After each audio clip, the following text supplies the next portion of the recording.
What if you could be a superhero? Dave here from DC On Screen. If you love this show and you want to see it continue and thrive, please be sure to visit iTunes or Stitcher and leave us a 5-star written review. The process is faster than a speeding bullet. You don't even have to wear tights or a cape. I mean, you can, if you're into that kind of thing. No judgment. What's important is that you tell the world what you like about the show and why you think they should be listening too. It really does go a long way in helping our show grow and expand, pushing us into more people's eye and ear holes. That was a weird way to put that. By the way, leaving a 5-star written review gets you entered into a drawing to win a free DC trade paperback, DVD, or Blu-ray valued at $15 or less.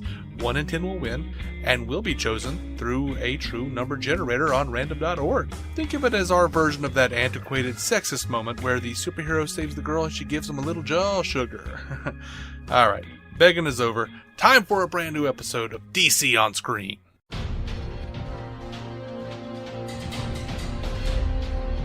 Welcome into DC On Screen, episode 305. 305, Jason. We've established that at least. Not much else. This is our weekly DCTV episode. I am your host, David C. Robertson, and I am positively distraught. Despite my chipper demeanor, I am positively distraught over Peter Capaldi leaving Doctor Who. This is my co-host, Jason Goss. I'm with you. I can only hope they write him out well. Yeah, and you know, we're not a Doctor Who podcast, so I don't want to get too deep into this, but, he... like a month ago, he was in an interview and he said that he wanted to stay for a long time, and now he's saying it's time to move on. And then they asked him, how long, and he says Christmas 2017, I'm told. So it sounds like to me that they're pushing him out. And sales have been down in merchandising, and the ratings have been a little down from what I understand. Yeah. And I'm assuming that they're going to replace him with another hot toddy Doctor Who, another doctor who's like 20s or 30s, another David Tennant, Matt Smith type. Yeah. Which is sad. I love Peter Capaldi. My real hope, it's I thought he did a good job. Some of the stuff didn't hit as well with him. Some of the stuff hit better. But you experience that with every doctor. Everybody's got their favorite for a reason, and I'm sure there are people like a whole contingent of people that it's not right, whole group of people that are sure that Capaldi was like the best, that it was their doctor. You know?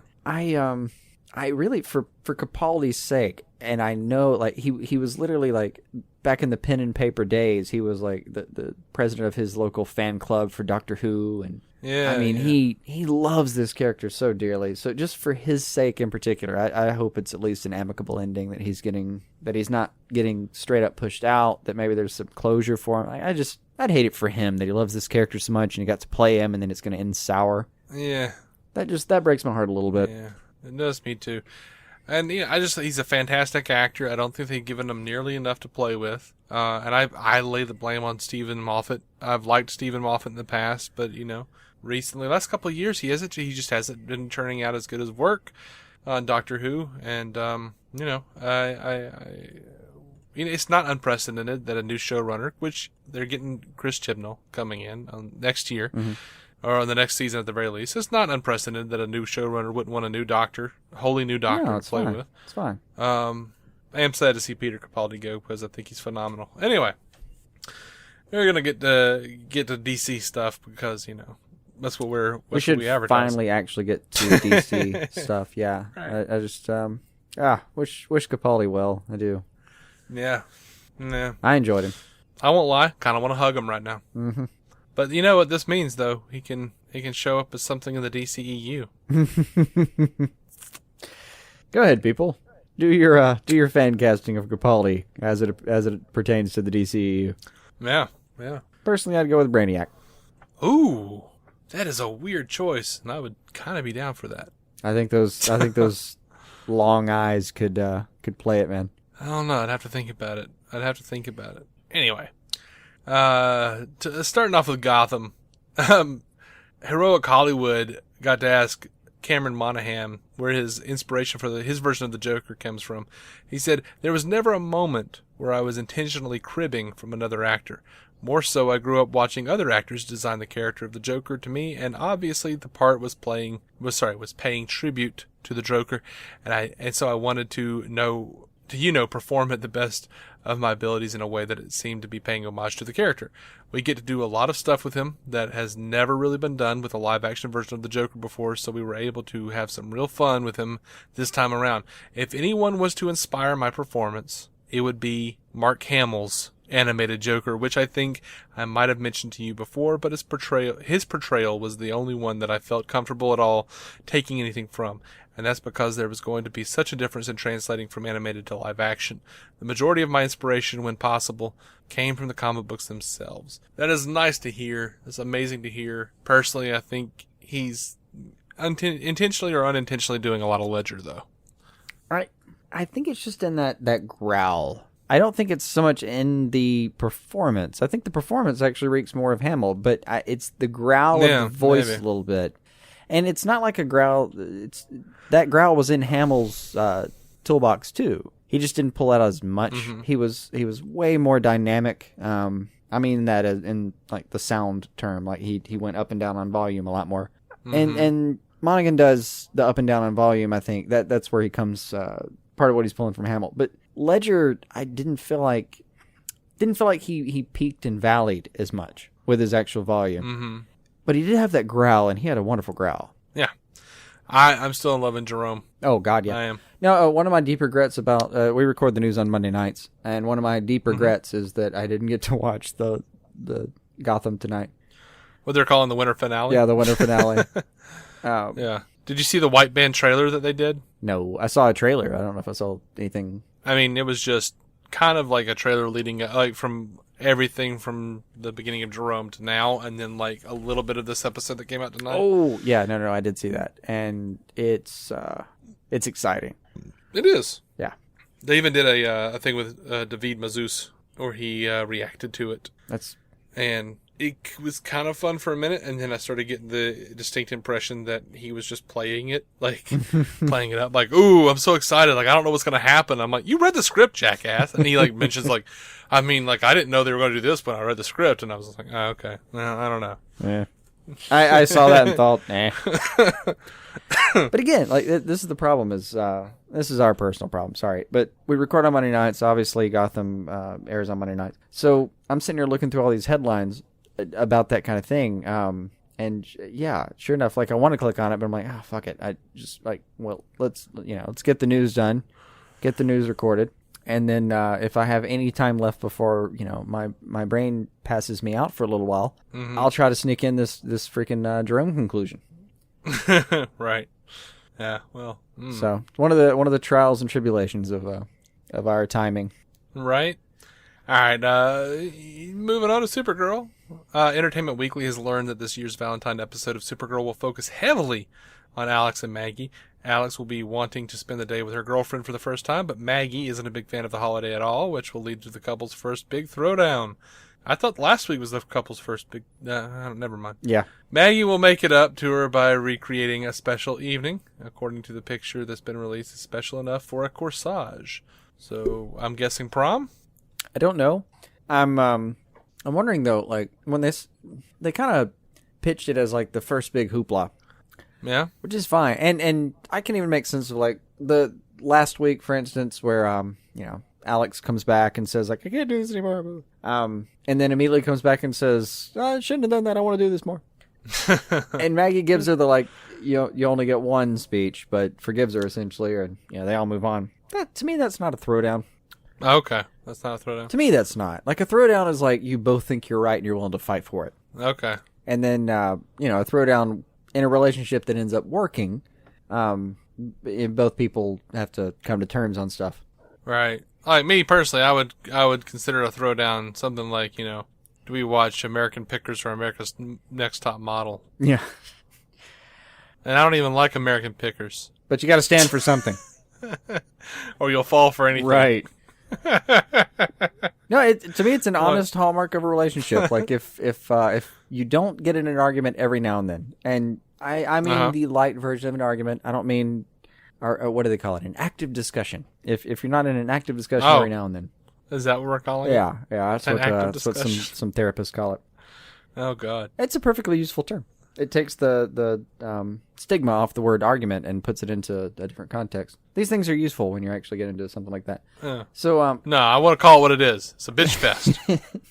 But we're both bitching at each other. I honestly have the opinion that, like, if you're not... Sorry, I'm sidetracking. But if every now and then you don't have an active discussion, it's possible that both sides of the relationship aren't standing up for one another. Okay. So in this case, relating it back, Alex pitches a fit. Maggie doesn't stand up for herself. Alex reverses direction entirely. Maggie decides, this has all been kind of weird. I'm going to forgive it this time. Yeah. But you got to not be weird anymore. I can deal with that. Okay. Whatever, man. Way too much explanation for one word there. On to Gorilla City and The Flash. Andrew Helbing told IGN what to expect out of the upcoming Gorilla City episodes of The Flash. He said, they're very big episodes. Ever since last season, we sent him to Earth 2, and we'll find out where he ended up in Gorilla City and what his role is within the construct of Gorilla City and all the gorillas. I'm guessing ruling them. But what I can tell you is they're very big episodes. We're swinging for the fences again. There are some sequences that are incredibly emotional and just straight up epic. I mean, I can't believe we're allowed to do it on television. Are we doing gorilla sex? Yeah. It honestly, to me, is one of the coolest things I've been a part of. He also talked about the overall trajectory of the show, saying because Barry's so focused on saving Iris and saving the team, I think as any person would, they'll do whatever it takes to save the person they love and the rest of it be damned. But of course, it is The Flash, and so there will be consequences that will play out. I don't want to get into the specifics, but yeah, Barry's going to continue to try to change the future in many different instances, and as he does, he is going to get more and more information that will eventually, hopefully, help him prevent Iris from being killed by Savitar. You know, I feel like he threw in hopefully really quickly, like he didn't... Like, he was like, well, that will eventually help him prevent Iris. Wait, no, eventually, hopefully. Hopefully. I mean, suspension of... I mean, you don't know what's going to happen. I don't know what's going to happen. It could be crazy. It could be crazy, y'all. Asked specifically about the 5 months remaining in the quest to save Iris. He said, I mean, it's definitely going to play out throughout most of the rest of the season, but we're still going to make some pit stops here and there, tell some other stories, but saving Iris and changing the future is always going to be on the forefront of everyone's minds. That's nice, buddy. Yeah. EW managed to get a little information from Robbie Amell about his future through The Flash. He said, I was there last week. I can tell you that my scenes are with Grant Gustin and Danielle Panabaker, and I may or may not be alive. The fuck does that mean, though, right? All right. I mean, all right, he's got the shared vision? Yeah, I don't know. Wouldn't it be with Cisco then? No, well, I mean, if it was a vibe kind of situation, I guess. You know what would be cool? And I'm just talking here. I await. What if this is their take on the Black Lanterns? Like we do, like Robbie Amell, he's dead. He's talking to Grant and Danielle, right? We got Snart over on Legends talking to Mick, you know, and for the hell of it, why don't we say, you know, Pee Wee Herman over on Gotham talking to Penguin. Yeah. I know it's Clayface. I know it's really Clayface, but what if some of it wasn't? But thematically, don't we have something here? Probably. I'm moving on.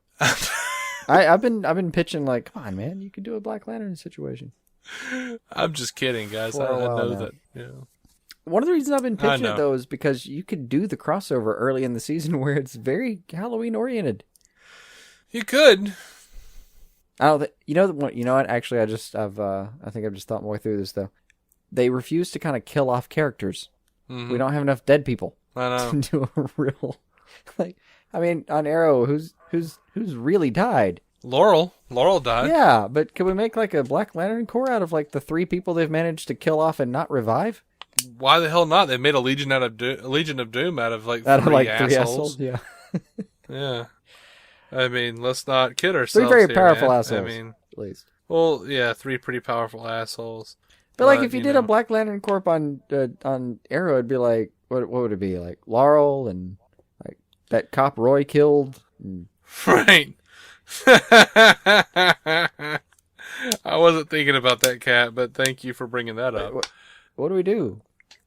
Oh man. Well, I mean, Shadow. Shadow would be great. You can do Shadow. Great for it. You can do Shadow. You can do the preacher guy that made himself a torpedo. Oh yeah, that guy. Yeah, I remember that guy. Yep.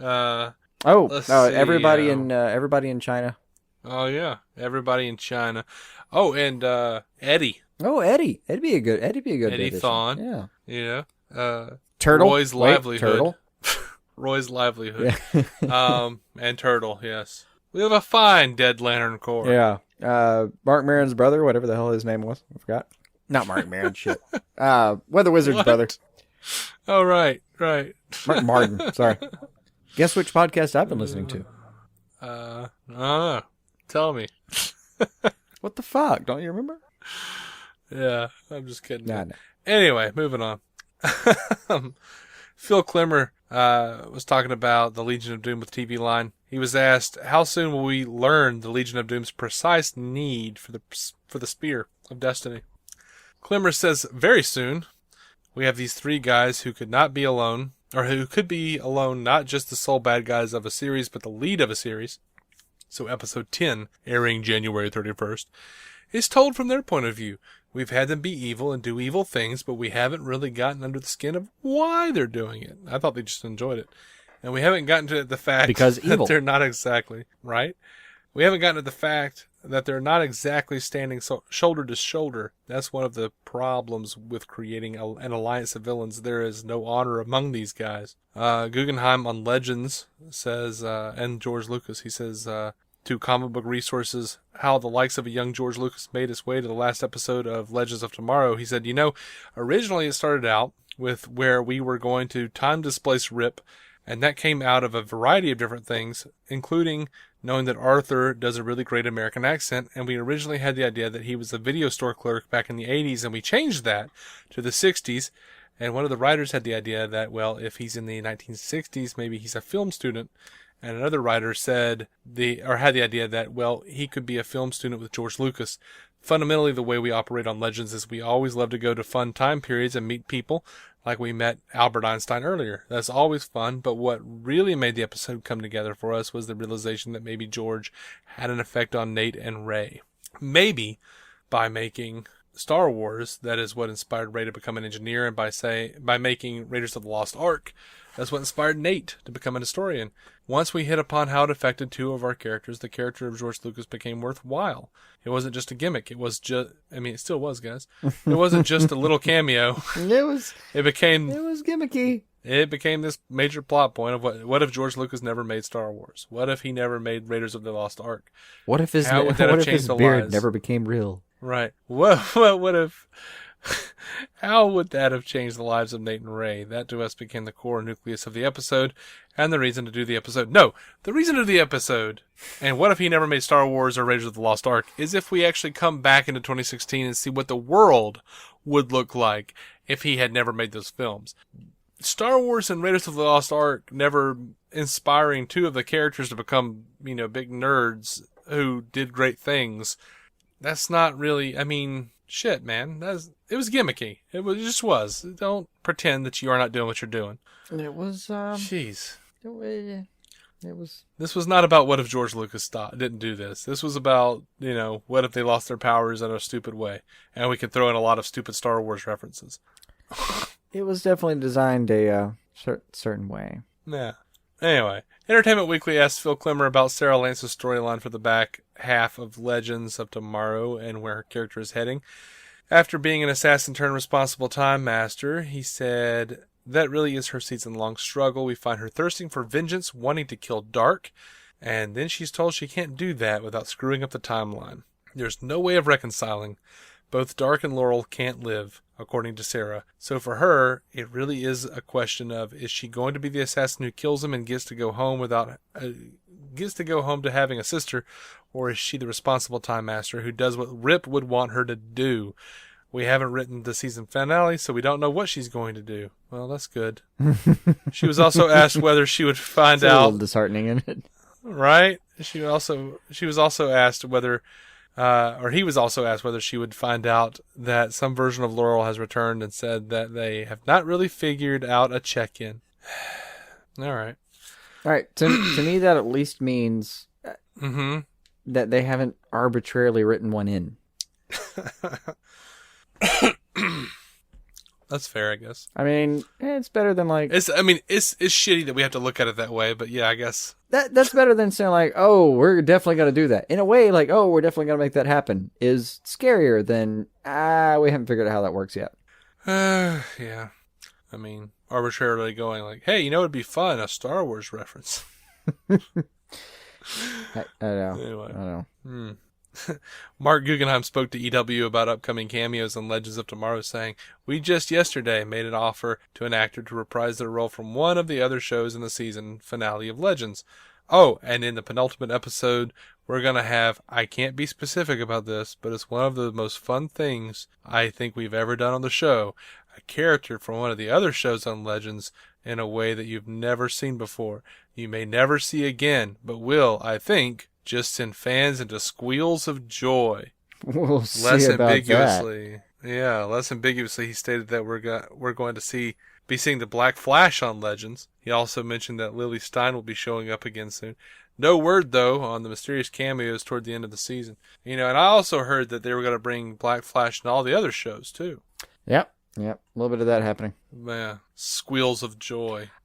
Squeals of joy is a big term. Yeah, I can't think of a singular character from any of these shows that would send me into squeals of joy. You know what? If it was Tyler Hoechlin Superman. I knew you were going to say Tyler Hoechlin. Yeah. Maybe. Yeah, that was the only one I could think of too. That really is. But only if he was standing with Batman. No. If he was standing with Batman, we'd have that whole underwear situation from last episode that I was talking about. No, it's just that Squills of Joy is such a long shot. Yeah. I want it to be right. I want it to be true. I'll say it now. If I'm wrong about this, I will absolutely admit with no reservations that I squealed with joy. Oh, absolutely. Like, neither one of us has ever been prone to being anything less than forthcoming about how much we sob and or squeal during any given event. There's been lots of tittering, and we've documented it all. Also, I'm perfectly happy to be wrong. Me too.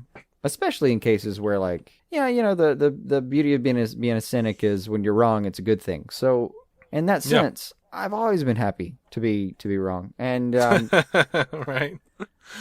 Oh man, I don't know, the squeals of joy. We'll see. Fingers crossed, man. Fingers crossed. Rooting for you. Fingers crossed. Absolutely rooting for you. I have all appendages possible crossed. Yeah. So EP Phil Klemmer talked to comicbook.com about what exactly he can tell how crazy it's going to get over the Legends of Tomorrow set. He said, usually it comes in the writer's room when you're breaking a story and it involves 60s filmmakers and Hollywood icons and George Lucas. Wow, he's hung up. So usually it comes when you're forced to call Warner Brothers legal counsel and say, are we allowed to do this? That's when you're like, are we doing something totally crazy, or have we found our level? He added, when everybody's committed to doing the same kind of crazy, it sort of makes sense. Only sort of? And that it's just like a couple of degrees crazier with every episode, and by the time you get to 9, you don't realize that the pot is boiling over. He was, of course, talking about the frog in boiling water analogy there. But, I feel like he's got a couple of, I don't know, maybe not, but it feels like he's got a couple of mixed metaphors. But, you interview long enough, you're going to mix a metaphor too. I'll even give him that. But, right. Oh. I'd like to, for season 3, just to see how it feels, I'd like to maybe replace Phil Klemmer with as showrunner, as an EP, with like a rock. And just see what happens. Let's see if anything's different. Yeah. And then next season we just change that up with the Guggenheim. Right. So Legends has been building up the relationship between Mick and the team versus his past with the now dead Snart. Dominic Purcell chimed in with EW to say, I don't think Mick is a good guy, and there's a lot of history there. Mick loves cold. What do you think? You think, like, aside from Snart making out with Sara, not even making out, just kissing her that time, do you think there's, like, room for those two guys to be, like, a couple? Nah. I mean, there's a lot of chatter and hubbub on the interwebs about it. I know. I'm sure. And it's not like I have anything against it. I just don't see it. I saw them more as brothers, personally. Yeah, it's fraternal to me. I don't see I don't see it being romantic. Yeah, that's what I'd say too. Again, it's not a problem. Not a problem with me having a problem with any of that. It's just those two aren't. It's not how they've portrayed their relationship so far. Now, that being said, I did the same thing over on Gotham where I was like, they didn't. It's just like that's not how they've pitched this so far, and they went ahead and did that, and you know it was one-sided with Penguin, but you never know. And still more of an emotion than an actual like preference gender-wise. Yeah, and part of the thing is like, all right, Snart's gone, so from Snart's angle, they can't approach it romantically, and from Mick's angle, that was a brother in arms that he's lost. This is more like, to me, this feels a lot more like, holding the dog tags of a guy you lost, a comrade you lost in battle than it does like someone you pined over romantically. Yeah.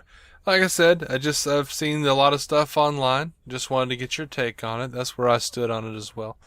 Didn't want to bring that up just to be like, oh, let's be saucy and talk about. No, I mean, just a lot of people are really rooting for that apparently. And I'm not necessarily one of them. It didn't feel like that's where they've been going with it so far. It would seem almost incestual, which would mean that they should be on Gotham. If you've not been watching Gotham, there's precedent for that bit of shade he just threw there. Mm-hmm. Oh, it was shade for sure, man. Collider sat down with Matt Letscher to talk about the Reverse Flash and the Legion of Doom over on Legends. They asked about the dynamic and whether each member of such a team would each think that they were the one really in charge. He said, possibly.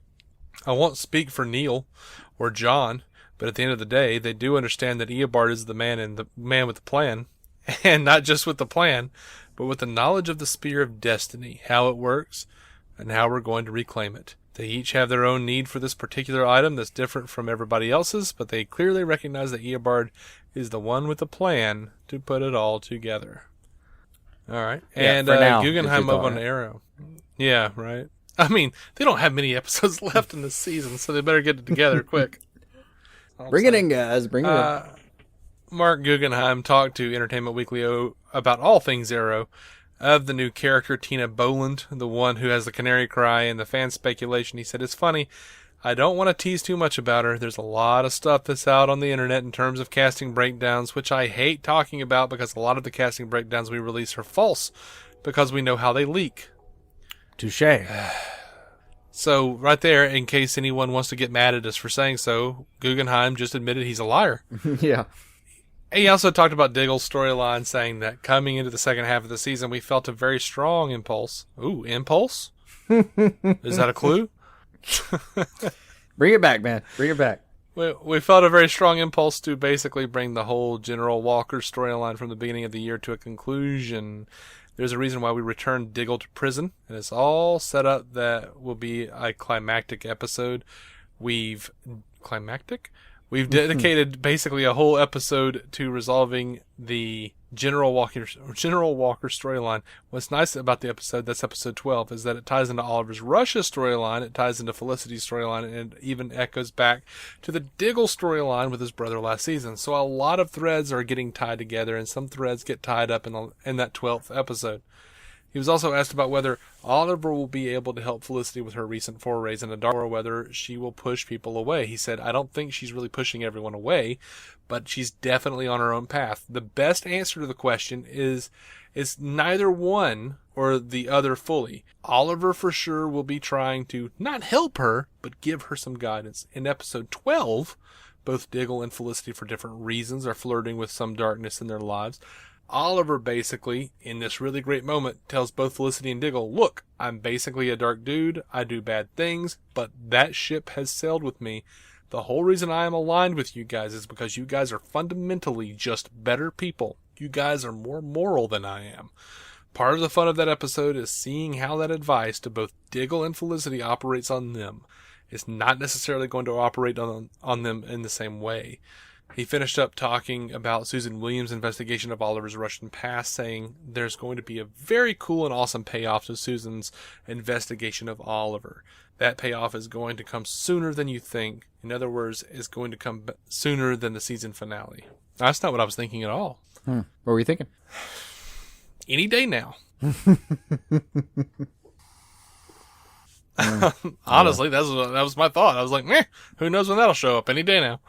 Any minute. I'm just going to turn my head.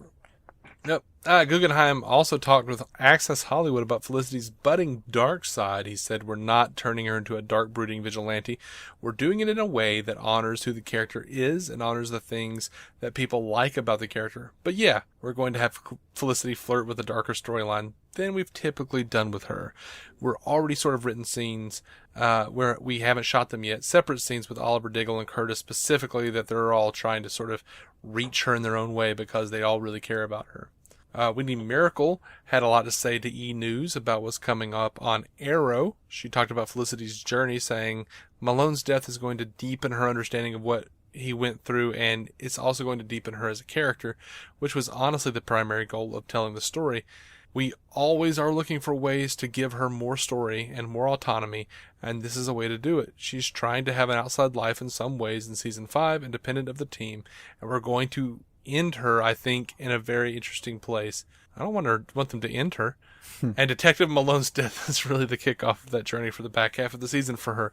She also talked about how Prometheus will affect Oliver. We wanted this season for Oliver to take on a villain that he had never encountered before, and what we like about Prometheus was understanding that he too lost his father. He is determined to make the man who took his father's life pay.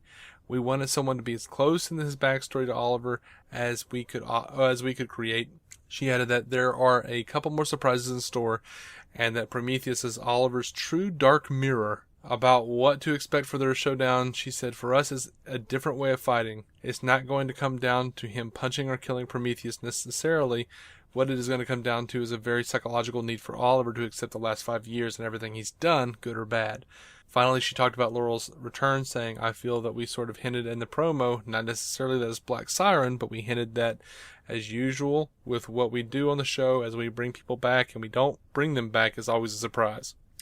I wonder, though, does her statements mean that Prometheus is the son of that guy that they hinted at, that they said, that they thought they I don't know, maybe they're just trying to throw some red herrings at us so we don't get bored with the fact that they've already pretty much told us who we're dealing with.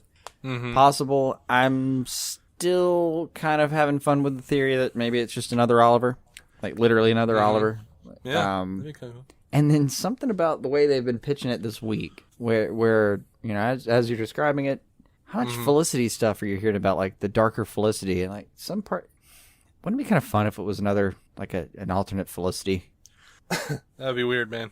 That'd be kind of fun, though. It'd be a lot of fun. Might be about. They keep talking about this darker place she's going to go to, and to be fair, think about her life, where it is right now.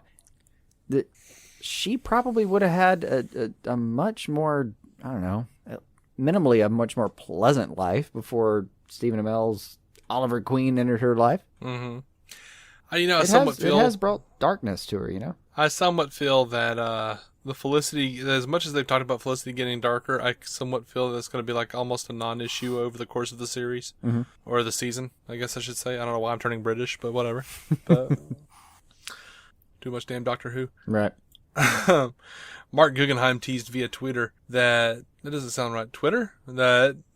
That next week's Arrow features the fastest. Yeah, next week's Arrow features the fastest crossover with Flash we've ever done. He also released a picture of the Flash sneaking into the office of CCPD Chief David Singh. How this happens in an Arrow episode remains to be seen. That's fun. They should do more of that stuff.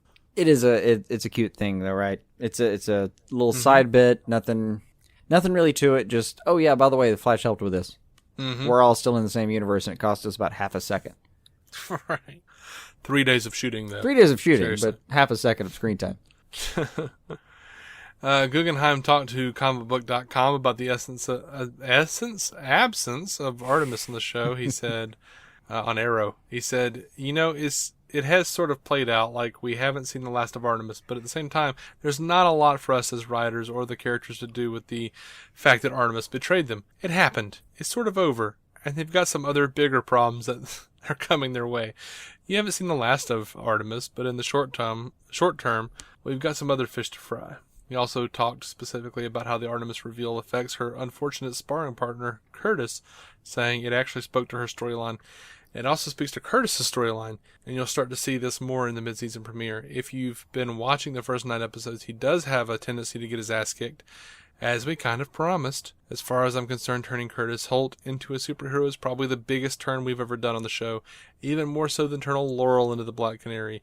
To my way of thinking, the only way you really earn that is if you show how difficult it is, and that means that Curtis ends up getting his ass kicked quite a bit. I think in episode 10, the mid-season premiere, he kind of hits rock bottom as far as his self-esteem is concerned, especially in light of the ultimatum that Paul gave him.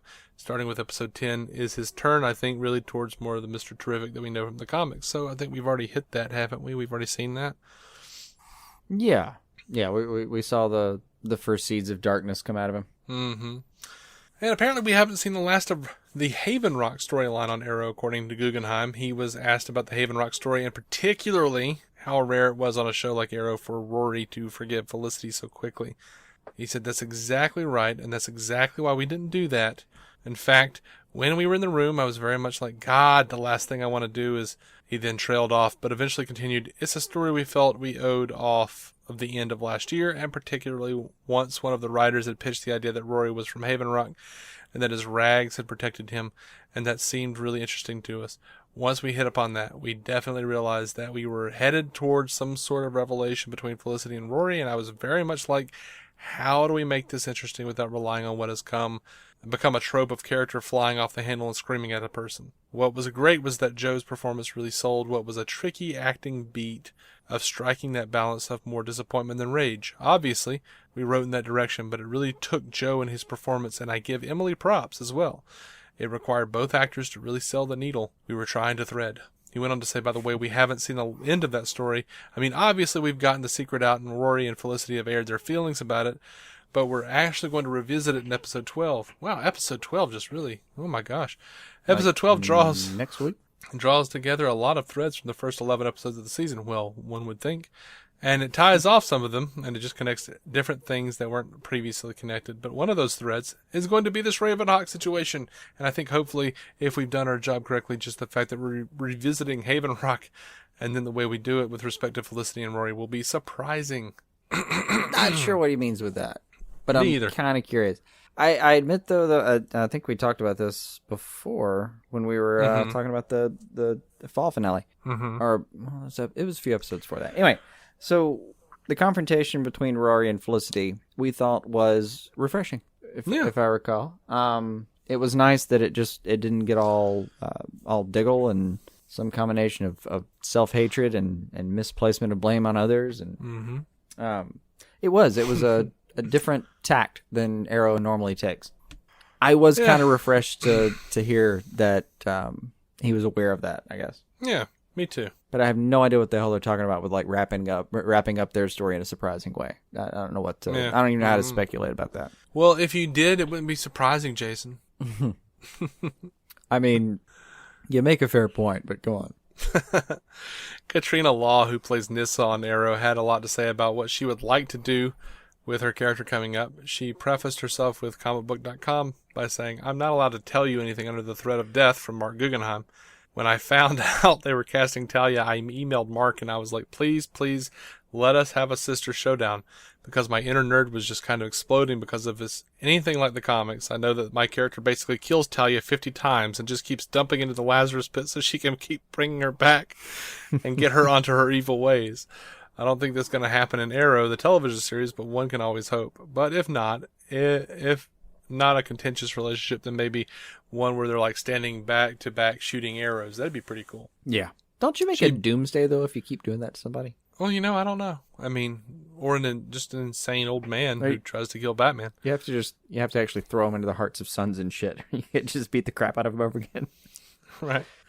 She continued saying, I think a Legends of Tomorrow appearance should be mandatory. That's what I'm thinking, because we need Sara and Nyssa. We need the Nyssa Sara backstory of how they met on Lian Yu and how she trained her and basically how she found her on the streets and what the introduction to Rachel Gould was like and eventually how they fell in love. I think people want to see that. I want to see that. I don't want to see that. But hopefully one day, again, I have no idea, but fingers crossed. That's the wish list. Yeah, personally, I don't want to see that. I don't necessarily. I would like some on-screen time between the two. And I love her enthusiasm, but... Yeah! Unless you can work that into what they're doing this season, I'm just kind of... That's what they call moxie. Yeah. You got moxie, kid, but nobody cares. But we have arcs, and they're more important. Sorry. Right. Mark Guggenheim, again, revealed the title of episode 517 of Arrow. It will be Kaput, which is Russian for cowl or hood. I don't know. Let the speculation begin. I don't even know where to start with it exactly, but it seems meaningful. Right. Powerless. There is an exclusive promo. Wait, you're telling me Arrow finished? IGN. Yeah, Arrow finally is over for a second. We'll get back to it in a second. Of course we will. IGN got an exclusive on a new Powerless promo that features the voice of Adam West. It isn't any really new footage or anything, but it does have West introduce the team and the team's purpose. So also there's a nice callback to some iconic comic book art, but you know. Here's something that was fun. Alan Tudyk's character Van Wayne is from the comics. I did see that. He had a single appearance in Batman 148, published back in 62. June of 1962. And in the book, he comes in, he sees that, he finds Batman and Robin's costumes in the Wayne laundry. And, he's told that, I think Alfred tells him, you know, like, oh, it's for a costume party. Right. So he goes he wants to impress Bruce, you know. So he goes as Robin the Boy Wonder and has this, like, con man dress up as Batman for this party. And, of course, the con man kidnaps him. They have to save him. But, yeah, I thought that was cool that they dug back that deep for the singular appearance of Van Wayne. I was deeply impressed that he was in any way source. Right. Also, it was an early warning about the dangers of Craigslist. It was. Can we just start referring to the litany of comic books that are out there that were published by DC as the source wall? I think a few people at least would appreciate that, yeah.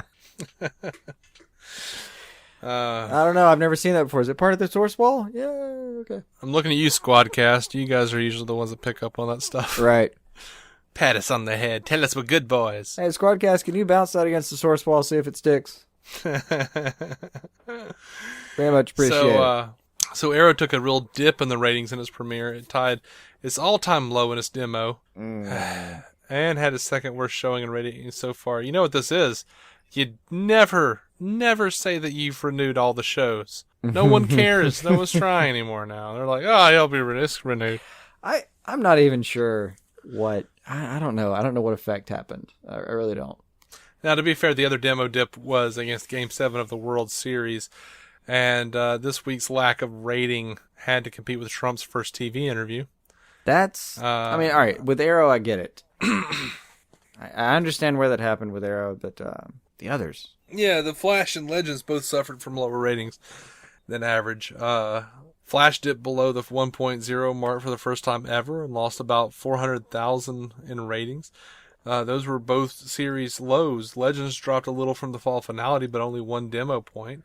And it didn't find itself hitting series lows. On the bright side of the CW, though, the combination of the shows netted their second time slot another 1 million viewers after replacing No Tomorrow. So it worked. Yeah. No. CW came on. They moved. Wait, I can't remember if they moved or canceled No Tomorrow. Can't remember. Well, you know, based on the title of it, they canceled. Yeah. That's one of those shows that. Here's where I knew it was in trouble. My wife was watching it. She was watching, and she was just clicking through the series. And a couple times I walked through and was slightly charmed by the show, but really didn't have it in me to finish. Like, I had no follow through about it. It wasn't like, oh man, I've got to go back and watch that show. It was that it was a cute show that I thought was funny, but even I didn't think I was going to go back and watch it. Yeah. And normally when I'm like slightly charmed by a show, and even I can't go back and finish it, it's just screwed. Mm-hmm. Because you'll watch some shit, man. I will. I will watch some real shit sometimes. What are those? The Misfits, whatever you watched that was on Sci-Fi Channel? I think it replayed on Sci-Fi. It was a BBC show though, The Misfits. Okay. Yeah, whatever that was. I don't remember what it was, but it was bad. Oh, I've had several bad shows that I watched. Oh, wait. Well, maybe it was Only Human. Oh, that was Almost Human. Or, Almost no, I'm Human. sorry. Being Human. Almost Human was the Being thing on Human. Fox with Star Trek guy. Carl Urban. Yeah, Carl Urban. That was bad, too. I didn't watch that. Yeah. I watched like one of the episodes and laughed at it and moved on. Yeah, Almost Human. I tried to watch a few episodes and was like, I can't do this. And then it got canceled a few weeks later and thought, and nature takes its course and moves on. Being Human was a BBC show that I'll stand by. Yeah. Well, was it the BBC show or the sci-fi version? The Sci-Fi version can eat a dick. Eat a dick. All right. Well, we have that pull quote somewhere. If we ever need to... Sorry. They should put that on the BBC DVD set. Like the American version can eat a dick. Jason Goss, DC on screen. Right. Like the American version to me is most notable for being that thing where I recognize the guy who played Doomsday in Smallville. Right. I was like, oh, yeah, he's the vampire on that thing that doesn't work. Yeah. Where they tried to stretch a premise like way beyond Gumby measures, like we do when we Americanize British television. All right. So YouTuber Kyle Roberts of Reckless Abandonment Pictures has put together a stop-motion video where he uses Lego Batman to recreate the opening sequence of the beloved Batman the Animated Series. I thought it was pretty fun. It is. It's cute, man. I mean, he put some love into it. It's funny. I didn't need like the minute and a half of like him just badly imitating Batman from the Lego Batman movie, saying lines from the Batman Lego movie, you know, or from the Lego movie. I didn't need that. I didn't catch any of that. I watched till they got up to the rooftop, and then as soon as the music cue ended, I was out. Oh yeah, there's like a whole end sequence where he's just sitting at the back computer and he's like, Alfred, I need coffee, blah, blah, blah. I like my coffee black or slightly shades of gray, you know, and then he's like throwing batarangs at a button on the back computer to make coffee or something. And he's like, after like a million of them, he hits it and he goes, first try. He's just doing lines from the Lego movie. Yeah. It's bad. I bailed before that. So, for me, it was just like a cute, like, I don't know, Lego. The first part, he takes himself slightly seriously when he's doing it, which was fun. Yeah. So our condolences to voice actor Tim Daly. Oh my lord, man. He, of course, voiced Superman in the Superman animated series that, you know, our superhero Lord and Savior Paul Dini was in charge of. Yeah. Yeah. So he did Superman in the animated series. Unfortunately, didn't come back for Justice League or Justice League Unlimited, but whatever. But yeah, he was at Sundance and he was skiing and he broke both of his legs. He tweeted, humans broke my right ankle and left knee skiing simultaneously. How's that for talent? I'm all good. So I feel bad for him. He's got like 6 to 8 weeks of recovery. So like the producers for Madam Secretary, his current project, trying to figure out how to do that. But yeah, it's rough when somebody's suddenly in casts. This is why people stop people like Jared Leto from climbing mountains. Climbing rocks, yeah. And I feel, dude, I've done a fair amount of like snow skiing. I never actually managed to break anything, but man, you get damn close a couple times. Yeah. You get damn close. And it happens faster than you think. Like 1 minute you're just heading down, next thing you hit like a little sheet of ice that looked like snow, and you think you're barreling toward the woods. Yeah. More than a few times I thought I was barreling toward the woods. Yeah. Hell, there was more than a few times that like the guy in front of you falls down and you just barely get out of his way before like skating over his freaking neck. I didn't know you'd been skiing. Oh yeah. It was a thing my dad did when I was growing up. Oh, that's weird. You know, I wouldn't think you the type to take such a risk. No, I'm okay with heights if there's ground between me and the bottom of the heights. I also hate cold, but like if you put a couple planks of wood under me, I can like get my blood pumping and really have fun with it. Yeah, see, like everything I know about you, you don't like the heights, you don't like the cold, like nothing about skiing seems to, like, if somebody asks me, like, hey, you bet $100, you have to bet $100, and you have to figure, like, what do you think? Has Jason ever skied or not? I would say, absolutely not, and I would have lost. Yeah, but no, I was 14-year-old hitting like black diamond trails.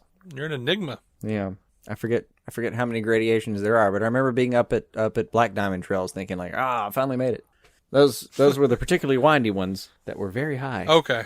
I'm glad you told me because I don't know what Black Diamond means. I just assumed it meant impressive.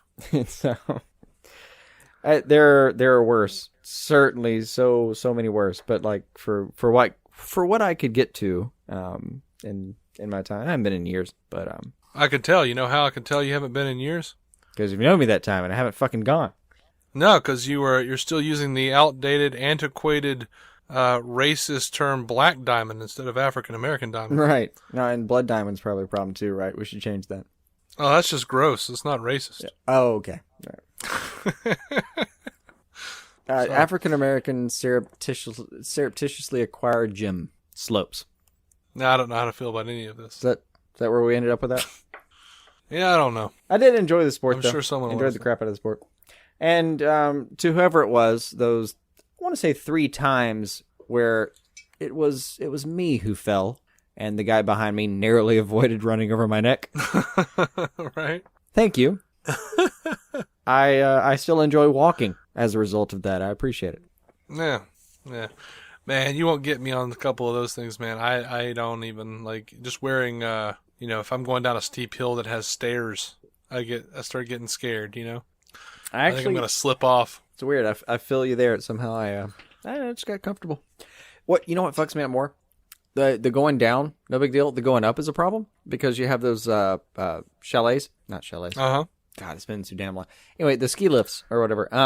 You get on those things. That's what you get for trying to be fancy. Just say ski lifts. I think chalet is the actual thing you stay in when you're hanging out next to a ski resort. So I wouldn't know because I've never been skiing. The damn ski lifts though, where you hop on this freaking contraption attached to a wire, which basically it's like a porch swing attached to a goddamn piece of metal that somehow keeps your body suspended over like 100 yards between you and the snow. And you keep thinking like, well, there's a lot of snow down there packed. Maybe I'll survive. That part scared the shit out of me every time. Then I'd get to the top of the mountain of all things and be like, all right, cool, let's hit this. Woo. Right. I got it. I can go down gradually at like a 25-degree angle. It'd be great. Yeah, none of that sounds good to me. All of it sounds enormously untoward. Really going at like 20 miles an hour down this thing. I don't want to sit in a seat and go up a thing. I don't want to sit in a seat and go down a thing. I don't want to ski down a thing. I would be okay. The one part I'd be really okay with skiing is hanging out in the cabin and drinking hot cocoa and looking at people ski. That's like the part that I would be like, absolutely. Oh no, that's totally what my mom did the entire time. Just chilled. Yeah. Hot cocoa with the mini marshmallows. Watched. Yeah, like dude, like me and your mom would have like a girls' day in, man. Yeah, we'd be hanging out, drinking cocoa, watching you two idiots hurt each other. Right. It's like, oh, I think that was Jason. Well, I hope not. He just broke both of his legs and an arm. Are you sure it was Jason? Well, he was in an all blue outfit. Yeah, it was Jason. With a Superman symbol in the front and a red cape. Right. Yeah, he fell. The cape got wrapped around a tree limb. He definitely fell. Now, and surprisingly, one of the weird pleasures was at the bottom of most of the resorts I ever went to. I don't know if resort's the right term, but anyway, giant hill with snow on it. And on any of those places that I went to, yeah, because I'm going in there paying like $30 a day, man. It's just like, can I have the right to slide down your mountain? Thank you, sir. But you get to the bottom of said mountain, and there was like... Sounds like the name of your sex tape. There were hard times. Hard times in college. I had to pay for shit. One of the great pleasures, though, of skiing that I remember, it's not just like the swooshing down the mountain and all that. And it was fun to do the tricks, and you'd find like a little hill every now and then where you could like pop up and get a couple seconds of air, and that was really thrilling. It was a lot of fun. Right. But one of the cool parts was at the bottom of all of these things, especially when you got to the bigger hills and the bigger attractions, you'd have like the giant building at the bottom of the mountain, and it would be a combination that you run into. That was the fun part. Was like it would be half place where you go rent all your equipment, half like kind of diner restaurant ish kind of area. Yeah. And it was almost like you'd go rent your equipment on one side, you'd hop up the mountain, you'd work up a mighty hunger, and then you'd like slide. It was kind of fun to like literally try to slide into the doorway of the actual diner. You'd be like, "Ha! I have arrived. I grow hungry. Bring forth the meal, for I shall eat. Bring forth mead. Bring forth mead and lack of ram." Yeah, it was fun. And like when I was first starting to do it, like I went to this tiny. We had this tiny mountain in North Alabama. It's Mentone, like right outside of Fort Payne. It was a golf course that literally would put up fake snow because we're in Alabama. We can't get this shit. So it would literally put out fake snow, or it would create its own snow, I guess. So it was just like a few hundred yards of hill. But at the very bottom of it was precariously placed this tiny shack where you rented your like boots and skis. So really the main challenge of skiing at that particular place was to get to the top of the thing, which on one occasion there are ski lifts where you actually get in this little basket and you go up. And then there are these I don't even know what to call them. It's basically a line with a bunch of bars, and you're on skis anyway. So what you do is you grab the bar that's sticking out from this giant piece of iron that's strapped around the entire mountain, and you grab the thing and then just like hold on tight, and it just drags you up the mountain. One of my favorite experiences was when we were all refunded our money because that thing went down. So we literally had to we had to like grab we'd grab the bar and just start like dragging ourselves up the mountain. Like we were literally just it really was very Adam West, like crawling up the side of the it was like a 45-degree angle version of Batman 66. Yeah. It was pretty pathetic. But the fun part was at the bottom of the I'll call it a mountain. It was a hill covered with fake snow. But at the bottom of it was way too close to the bottom of this thing was the actual like lodge where you rented your equipment. So you had to get down there and then you honestly had to like face plant, fall, whatever you could do just to not slam into the building. Like I literally remember just throwing myself on my side and then still slamming into the building itself because there was nothing else I could do. Right. Oh, fond memories. That was usually when you like tried to bite off too much. Like there were a couple of hills going down, and if you timed it right, you could hit like there. Well, I mean, it's obviously one hill, but like there were more exaggerated bumps. And if you timed it right, you could try to get the most air out of all those bumps. But what that would amount to is like you gaining the most acceleration out of all those bumps. And then you couldn't stop when you get the ground if you did it right. Yeah. It was, I was like 13 and couldn't conceive of the idea of accidentally killing myself. Just going for it. Oh, man. Fun times. Mm-hmm. I didn't have those. I watched TV. I definitely did that when I got back, but yeah, I threw myself down a mountain a few times. Like, I was a kid that, like, would be like, I'm gonna turn off the television. I'm gonna go outside and see what I can get into, And I'd walk outside and see, there's a Catholic church across the street, and I'd walk over there, Go behind the Catholic church, and there's some woods. I'm like, you know what? I'll go into the Catholic woods there. And yep. I'd get real close to it and go, you know what? That seems kind of nature-y. It feels, and then kind of like, walk along uncharted. the edge. I'd like walk along the edge of the forest, and kind of build up my nerve and then go, you know what? I bet there's a snake in there. And then by God, I'd turn around and I was back in the house watching television again. Yeah. And I said, how did I get here? Oh, well. And then years passed. And now I'm doing a podcast about DC. Never have been in those there woods. The experience isn't entirely different. It's just I would sit around and watch television, and then my dad's like, "So, you want to leave Friday afternoon and go to North Carolina?" Yes, I do. Cool. I remember watch the same amount of television I normally did.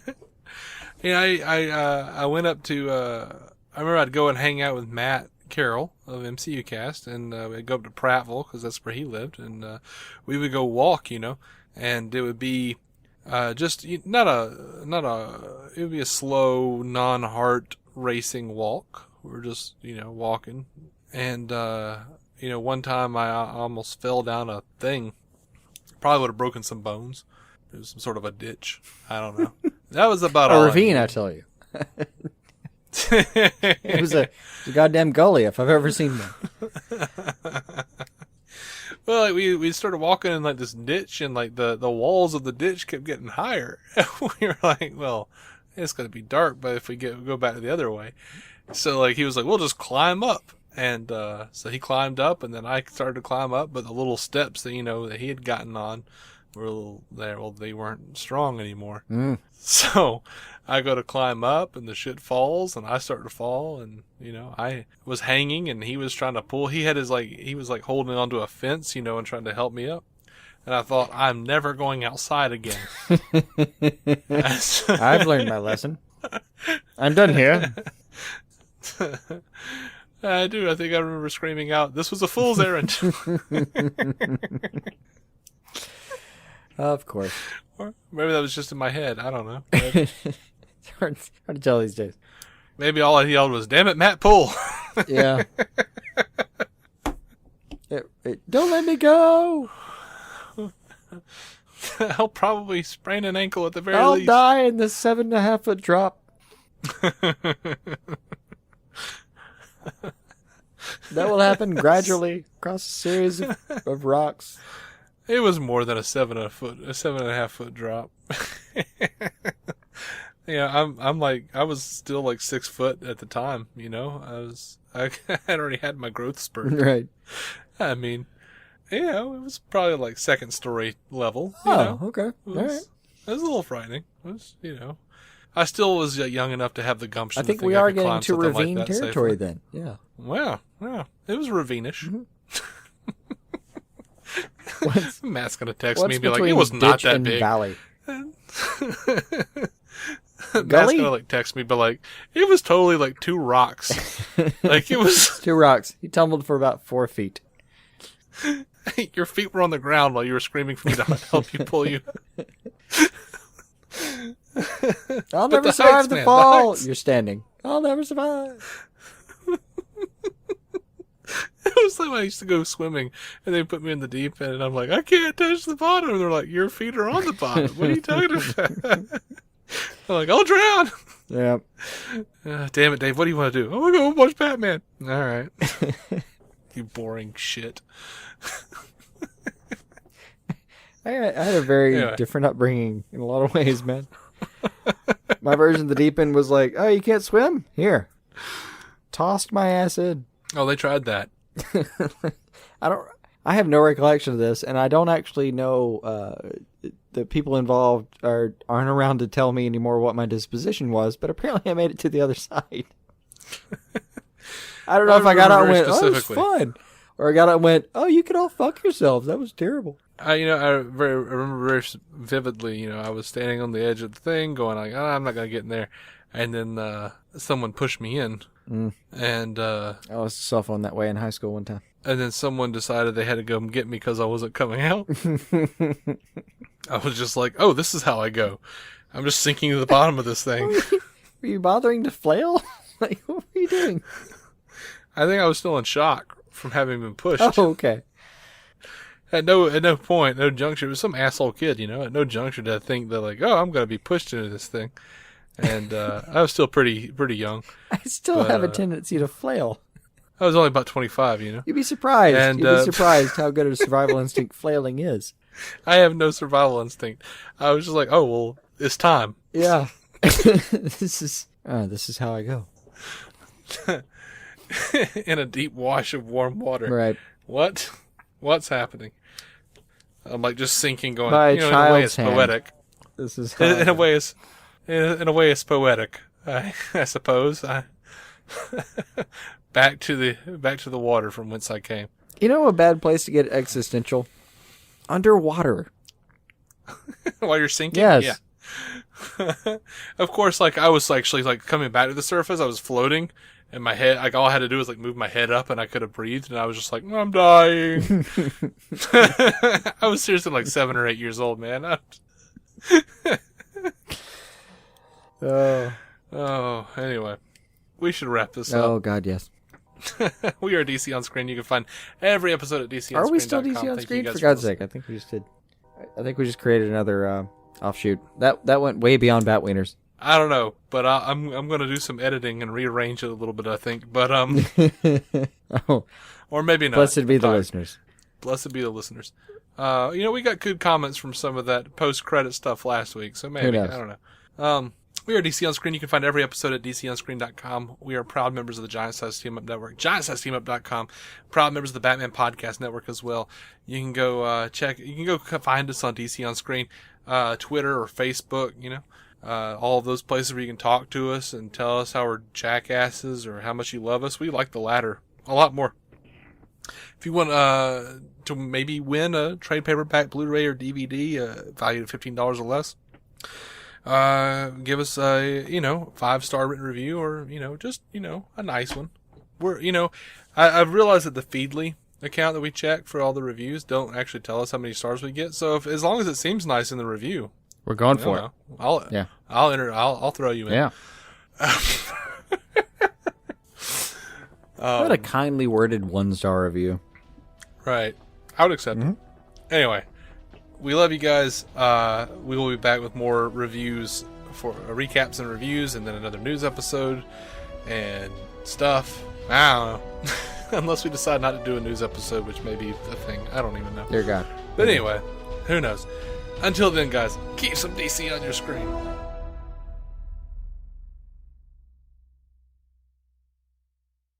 We're going to have to start calling sections like that as like elongated Batwieners.